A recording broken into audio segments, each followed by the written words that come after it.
Hello, everyone, and welcome to Petite to Queen's Claim Your Career Crown podcast. I'm your host, Lynn, and today I'm joined by our returning guest, Josh Elledge. Yes, and I want to tell you, we have such an incredible conversation. Josh and I are going to be talking about how to have more effective and productive sales conversations.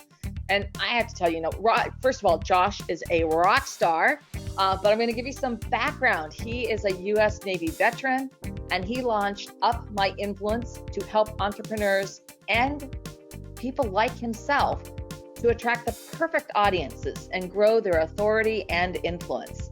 While growing their better than PR agency, Up My Influence discovered that building seven-figure B2B sales systems with zero paid advertising for agencies, consultants, coaches, and other high-ticket B2B service providers is actually what they do better than anyone else on the planet. And I can tell you, it is the truth. He is amazing. His entire team is phenomenal. So Up My Influence was the natural outgrowth of his first startup, savingsangel.com, which has grossed more than $6 million in sales, once again, with zero paid ads. So Josh did this all through building authority and serving audiences in the media. He is a weekly TV consumer expert in Orlando. He writes a syndicated newspaper column to 1.1 million readers, and he regularly appears on more than 75 TV stations across the country. So all told, Josh has appeared in the media more than 2,000 times, and at some point, we're going to add a zero onto that. God, I hope not. Josh lives. I'd rather be spending my time with you, Lynn. Well, the final, Josh lives in Orlando with his wife and his three beautiful children. So, Josh, welcome back. I'm so glad to have you here today. Yeah, Lynn, thank you so much. Well, we are going to have such a great conversation for everybody who's tuning in for the very first time.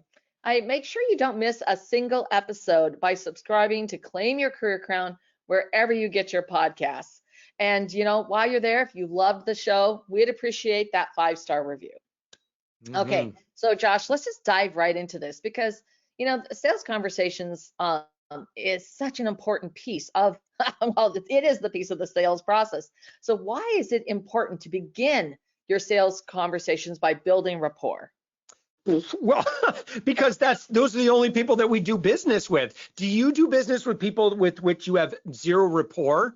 I mean, that's okay. So we take a step backwards because that's a big question right there. And I think really what we need to take a look at is where the brains of consumers are today and what's been going on in the world over the past 10, 20 years. Well, what you have, Lynn, is a population that has been inundated with marketing messages and sales messages like never before. There's been this radical experiment that's been taking place, largely facilitated by social media and by a connected world because we all live on the web.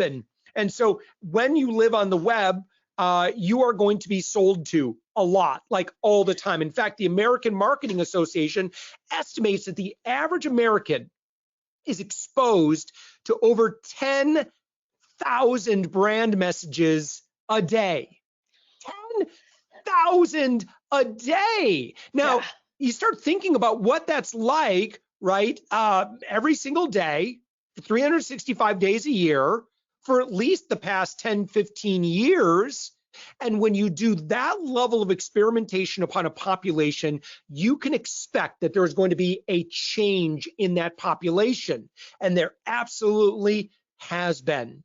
So what we've created is it's almost like, it's like we've been experimenting on these lab rats for so long, they start to develop new patterns of behavior. And the patterns of behavior that we as consumers now have taken is that we have become hyper protective of our attention and our time. And we're just so afraid of being sold to and sold at, right? That they were just walking around with binders or, just these big walls up, because we don't want to be exposed to that. And so think of it this. I mean, just think of, here's a great, very easy example. I was just doing this before this call. I was kind of clearing out my email because I was looking for one email communication. I'm like, ugh, there's like 80 emails in here. So those 80 people that reached out to me, guess how much of my time each of those 80 people got? If my job was just to clear out my inbox as quickly as possible, they got literally, like, if I didn't know who they were and like I couldn't figure it out, what got me. At best case scenario, they got maybe about 5 seconds of my time before I deleted them. Worst case scenario, I looked at the subject line, no. And so listen, I don't care what you're doing to try to build relationships with new customers. If you're doing what all the other marketers are doing, you're just getting deleted. So it's not your fault. For someone who's a great business owner, a great business leader, they're responsible, like they have a great product service, they want to make a big impact in the world. Okay, and your ads are not working. You sliding into DMs or distributing white papers or whatever someone told you thought, that you were supposed to do, and it's not working. Okay, it's not your fault. And the expert that told you, it's not their fault either. They just haven't been keeping up with truly being mindful of where consumers' brains are today. Okay, marketers have ruined everything. So yeah, so you're just getting back to your original question, Lynn. Soup, right? Yeah, What's the sleazy sales soup, where they immediately make a connection and then they want to book an appointment with me, or here, let's talk and let's and it's just like, what? That's not how real relationships work. It's how they work in fantasy land. And so if you were to imagine, the same thing with just internet dating, sure, you could swipe right on everyone and just go right for the jugular and say, hey, baby, you want to get married? That might work. It's like Dumb and Dumber, right? So you're saying there's a chance. And that's what, unfortunately, why 95% of lead gen companies out there are just a waste of time and money, because they're all doing the same crappy thing. They're getting way too familiar, way too quickly, trying to get that sales call way too quickly. It's inappropriate. Who says yes to that stuff? The people who say yes to bad lead gen practices are generally pretty poor quality. They're not a good match. They're usually people that don't have a whole lot going on. If you want to talk with the best and the brightest, you are going to have to engage in a very, very, very human method of communication.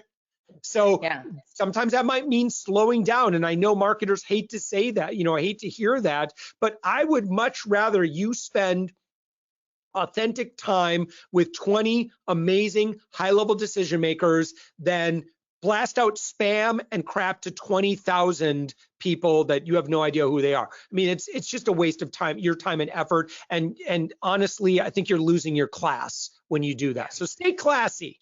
Yeah. Well, it's a matter of coming at it with worthy intent. And that means that you can genuinely help and serve others, and that they will be able to have an impact on who they serve, and their product or service. And so that's why building that rapport and really getting to understand who they are and what they want, need, or lack, what are their pain points, what's holding them back, why it matters to them, and ultimately so they can do what? Because when you get to understand that, then you can see if there's an alignment, of your product and service. Is there a fit? And when there is, then you have a moral obligation to talk with them about how you could serve them. And if there isn't a fit, you have the same moral obligation to help them, point them in the right direction of where they can get the help that they need to move further down the field, to get through those goalposts. So, I mean, this is all about, uncovering your prospects' needs and pains, and why it's so vital to discover their aspirations and goals. So, Josh, what's your take on that? Okay, boy, you said something. You used the words worthy intent. And Lynn, I want to compliment you. You are a very, very smart woman. Our listener who's listening to us right now, you are a very, very intelligent person. I am a very intelligent person. Every consumer is very intelligent. They're smart. They're very aware of what's happening around them. They can generally tell when someone's selling to them or not, right? We can feel it. We all have that spidey sense. And let me go one step further, because you mentioned worthy intent. And I want, to our sales professionals out there, to our business leaders who are responsible for growth, if you're listening to me right now, whatever your intention is before you get on a call with somebody, whatever your intention is when you wake up in the morning and you start work, okay, we all know it. We know what you want about as soon as you start opening your mouth, because you're going to say things in a certain way. You're going to communicate non-verbally and through energetically in a certain way. We can tell what you want. And so if what you want is the sale and the commission, we know. And if that doesn't align with what we want, it's a non-starter. So when you change what you want, and if what you want is to make an impact in the lives of other people, sales will be an inevitable byproduct of that, because people can tell. Because again, this is another thing that's happened to all of us as consumers. We've become far more sophisticated in being able to read between the lines, because we've all been through this experiment thousands of times. We all know what it feels like to be sold to, or we all know what it feels like to truly be served, to be in the presence of someone who really cares about how we're doing and what our pain point is, and someone who is willing to give freely and to serve and say, well, look, I give free advice all the time. Now what I've learned is that my highest good generally is going to happen when we get into a client coach kind of relationship, and I can work with you personally, and obviously there's some investment to that. But you know what, the go-giver approach is, I'm just going to give, I'm going to serve. And I can tell you right now, like, I had a conversation with someone and they were a total DIYer. Even though they had some success in business, they were just in a position where they didn't have budget. Okay. There's no way I'm getting that sale.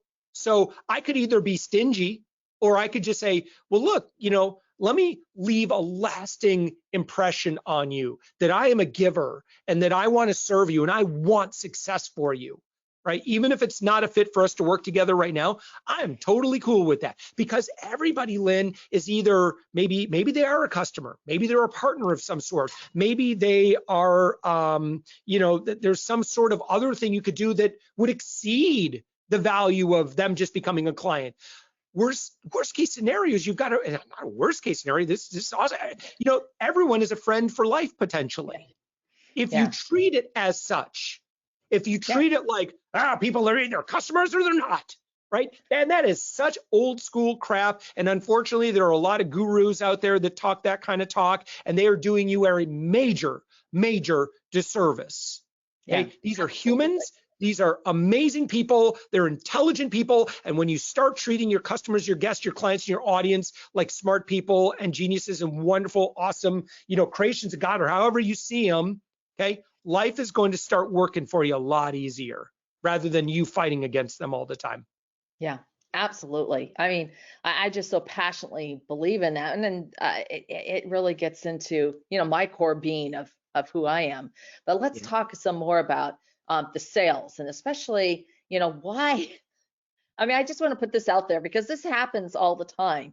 Why, as a sales professional, you want to avoid using vernacular or jargon in your client conversations, because we all hear it, and it's like the whole thing is like, what did they just say?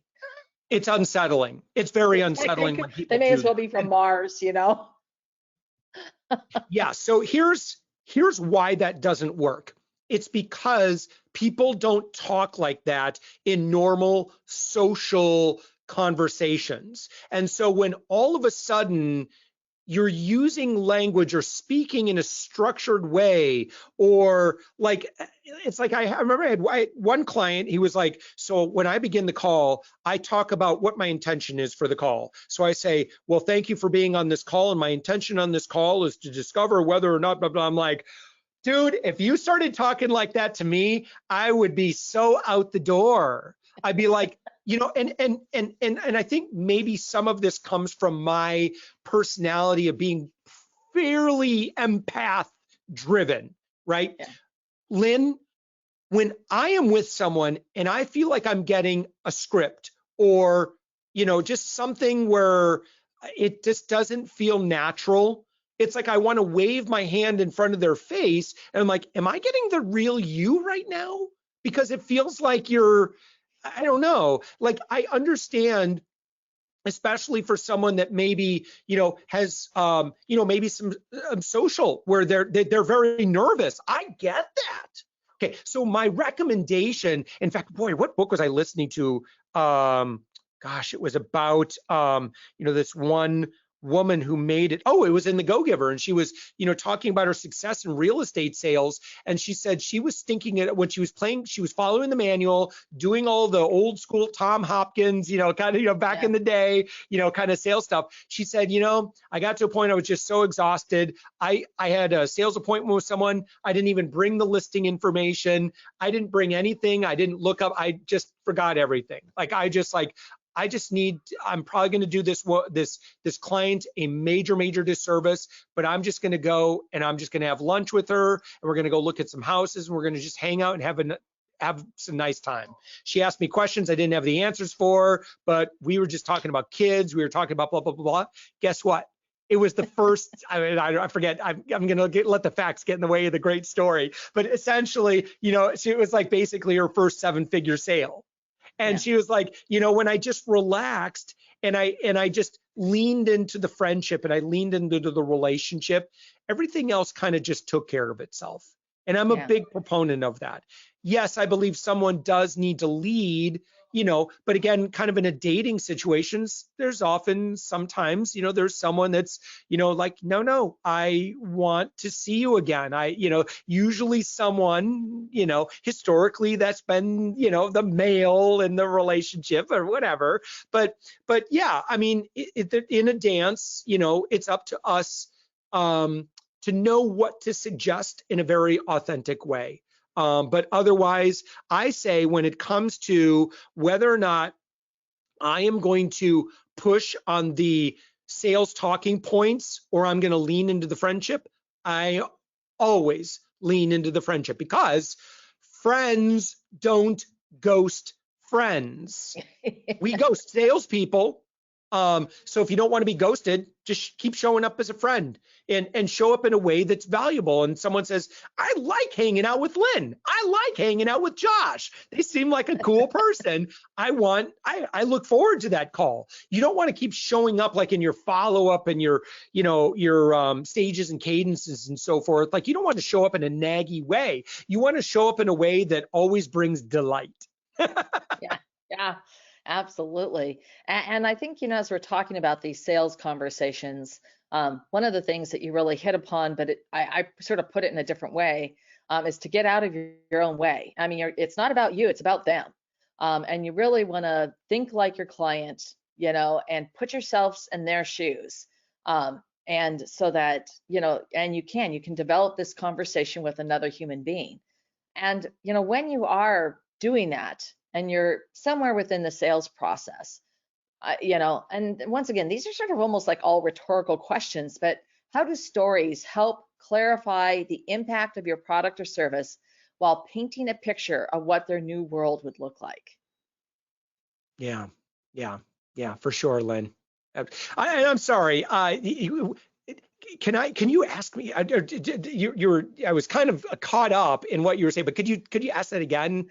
Yeah, so Kind of I tee mean, me off again. I'm a big believer. I know that you are too, in stories and how you can help, because they can make you connect with people, and it can be and also just showing how you're a human in different ways. So as an example, once when I was doing a whole bunch of stuff at a conference and everything else, and we were running ahead of time, And I had, you know, the president, basically the whole association, come to me and say, we're way ahead. Can you get Mm. up there and talk for 15 minutes? And it was like deer in the headlights. And I had 5 minutes. And I went, and I had the 30 seconds of deer in the headlights, but Wow. you're all fight, flight, freeze, or finesse. Yeah. So I chose finesse. And I went, Mm. okay, so now I have 4 minutes to figure out what I'm going to say. And I thought, and it's near the end of the conference. And I thought, well, what have we heard? What have I heard for the last 3 Hmm. days? And I started sort of picking out, like, what did I hear? And I just made notes on, honest to gosh, a Yeah. cocktail napkin. And when I went up, the first thing I said is, like, I was just informed 5 minutes ago that I'd be speaking to you. So bear with me.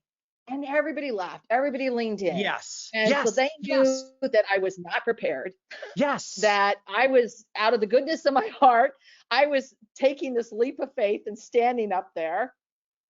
And then I just did. Went back to, okay, for day one, we heard from blah blah, and this is what I found so powerful about that. And then we heard that, Mm. and I just hit on a couple of those things. I spent my 15 minutes, and it was great. It worked Yeah. out well. But when you can bring other people in, and your authentic self, and you choose finesse, that part of being vulnerable and sharing, but then getting to the point, right? And what matters to the audience. We're at the end of it.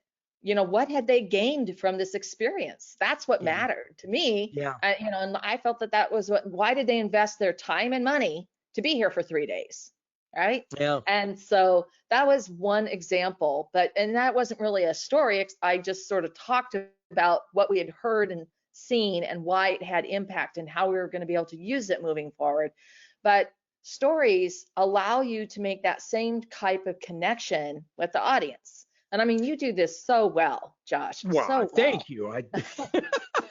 Lynn, And one thing I was gonna mention on this is another thing you did is that if you really, if you want to kind of increase the level of kind of emotional connection, immediacy is a really effective tool to do that.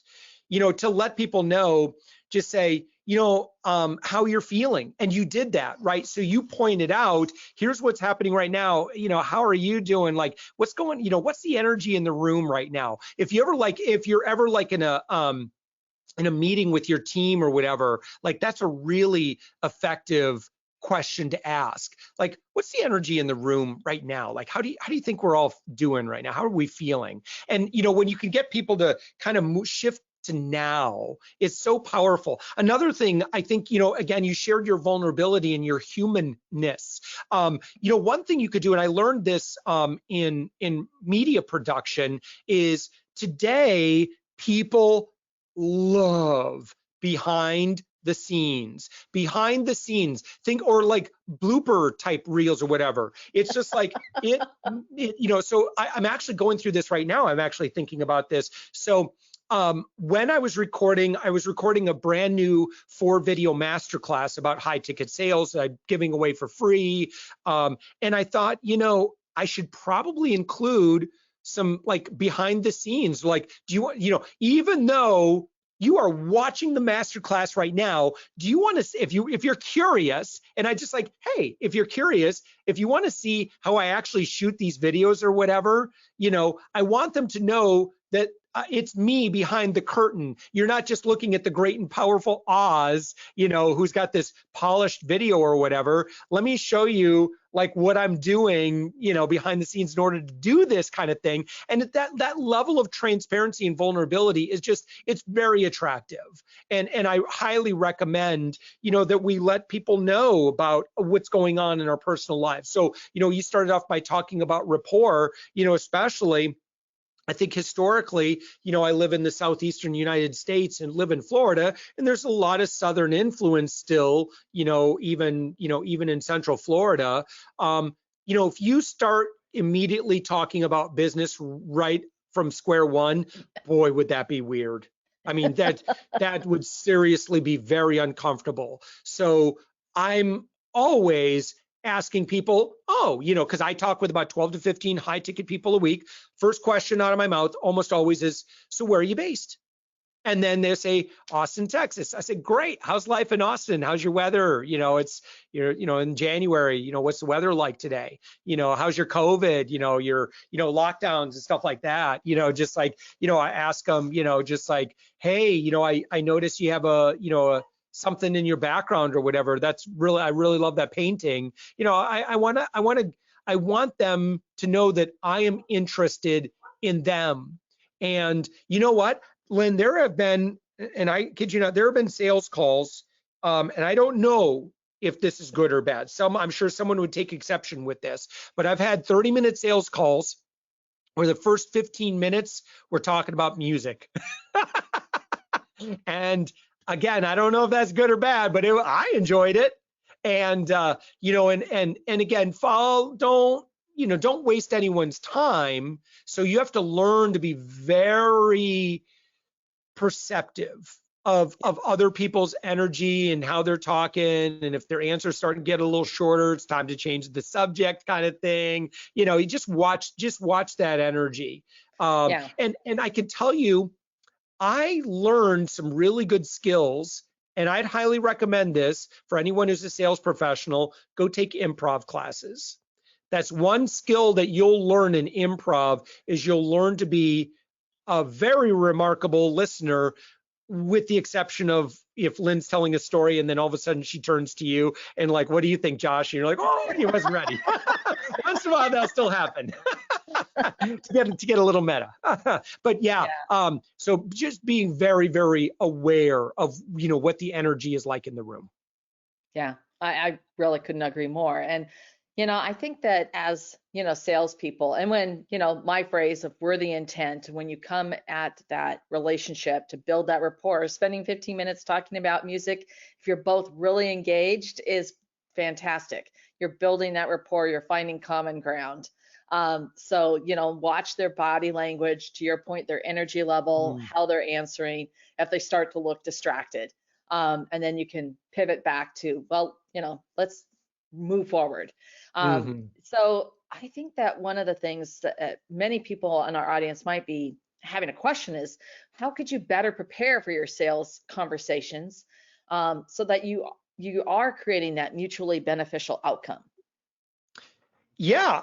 Well, again, I like to, an easy thing, right, is, you look up, who you're going to be talking with, go find all their social media accounts, find out what they're sharing publicly. And oftentimes that will provide some conversation pieces. Hey, I saw you just got back from a trip to the beach. How was that? I hope you don't mind. Like, I pulled up your LinkedIn and I saw that you'd shared that.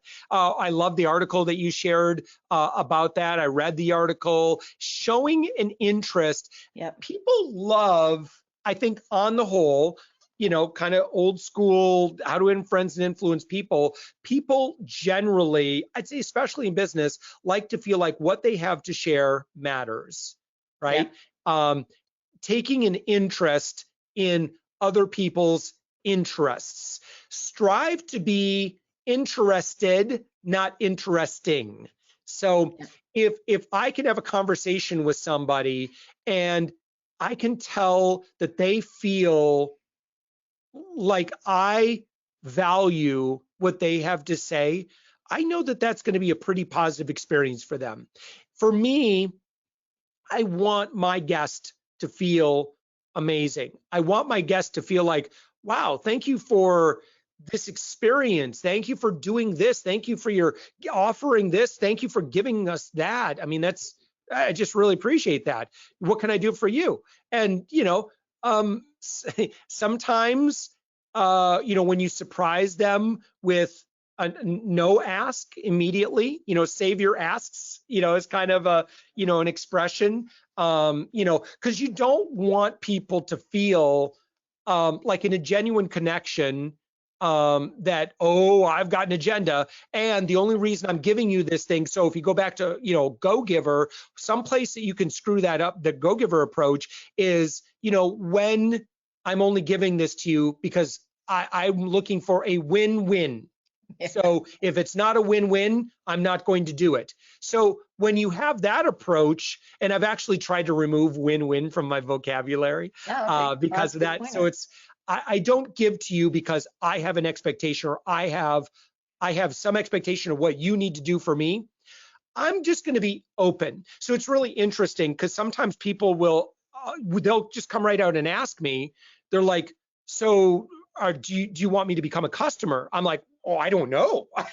Maybe. I mean, we don't know that yet. I mean, if I can help, cool. If it makes sense for both of us, okay, cool. That might be a possibility, but I'm open to that or something even better.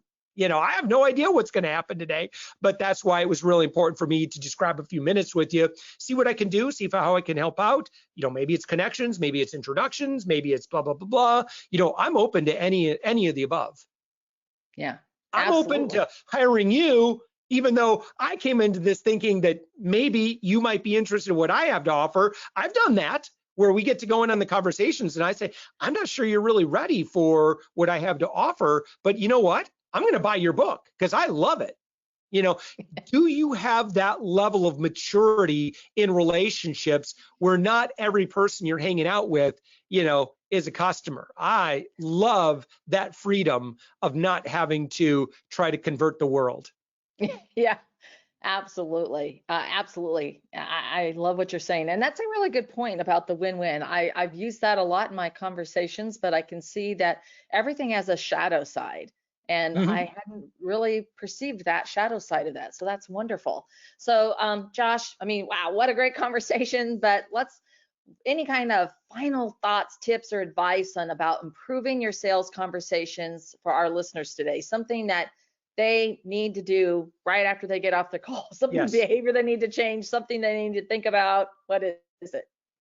Yeah, for sure. So, when I was a journalist in the United States Navy, and I went to journalism school, and I got to hear from Adrian Cronauer, who is the true life Air Force sergeant in the Vietnam War, who was portrayed in the movie Good Morning Vietnam by Robin Williams. And Adrian Cronauer taught me, and up until then, I thought, well, journalism sounds fun. Sounds like a fun job. Sure, I can write, but mainly, I want to talk on the radio because it's a lot of fun. I love music and whatever. But what Adrian Cronauer taught me is that audiences, when we step up to a mantle of platform, we have a sacred obligation. When you are calling together a meeting with people that you might say you're going to be doing a webinar or whatever, you have a sacred obligation to those people. They're taking time out of their day and they're giving you their attention. Okay, you just asked a big thing from them. If you're asking for someone's attention, you'd better deliver. And when I say deliver, it needs to be about what is the most amount of value that I can give this person. Um, when it comes to a question of, in an Adrian Cronauer standpoint, one thing that he ended up getting in trouble with was, he didn't like to censor what he was, he was like, people are going to die if I don't tell them the truth. Told the truth, got in trouble, took the hit short term, but history vindicated him. And so, when it comes to an audience and you are in a quandary about, do I lean into this relationship? Do I lean into how can I leave a lasting mark in a way that's going to provide them happiness and joy and success and that sort of thing? Or do I just go right for the sales talking points? I'd say, when it comes down to it, you got to ask yourself, what does my audience really, really, truly want? Now, they might want to learn about your product and offer, but can you do it in a way that's completely serving them and not just, what's in it for Josh, what's in it for Lynn, what's in it for you? Yeah. Because again, people will know, people can tell. So I would say, again, if there's one book I want you to add kind of toward the top of your queue, go read Go Give or Sell More by Bob Burg. I think he does some fantastic work there. If you want to learn about consumer behavior and how that's changed, Marketing Rebellion by Mark Schaefer is another really good book in terms of like what top Fortune 500 companies, they know all this stuff. They've Right. got budgets and they've got research and they know what's going on, which is why, you see this huge shift in how commercials are done today. Back in the day, it was like, someone would hold up a bottle of Tylenol and start going through the talking points about, why Tylenol is the best pain reliever prescribed by, blah, blah, blah. We don't do commercials like that. Commercials today are fun. They're funny. They're just trying to, get you to, remember them and maybe share them on social media. Right. And so that should give you some clues as to where we should be, leaving a lasting impact in a positive way. Yeah. But yeah, Lynn, I mean, I serve for free. And I absolutely live that go-giver approach. And so, if you do want to engage with me, when you go to upmyinfluence.com, so again, the website is www.upmyinfluence.com. There's a couple ways I can help. I do a free video series. You don't have to work with me. It's free. There's some downloads, there's some quizzes, there's all sorts of things that are going to help you get extreme clarity on why you're not getting the sales that maybe you used to.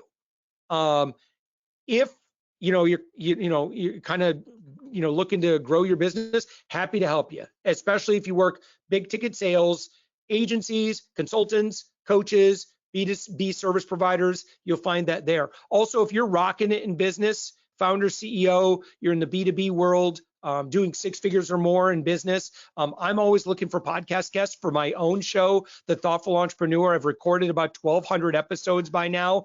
It's a very popular show, 20-minute entrepreneurial profiles. Would love to celebrate you if you're at that level. And again, you'll find that at my website.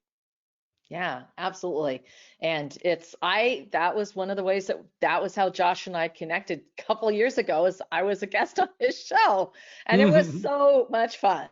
And you made it so easy. So thank you so much for everything that you do. And you just have a plethora of incredible free assets that you offer, not just on your website, but also on your YouTube channel. And for everybody who's tuned in, we're going to put all of those links below so that you have them, plus the 2 books that Josh recommended. And Josh, this has been such an informative discussion. And for anyone who tuned in, if you have any ideas that you'd like to share, you can leave us a comment down below. We love hearing from you.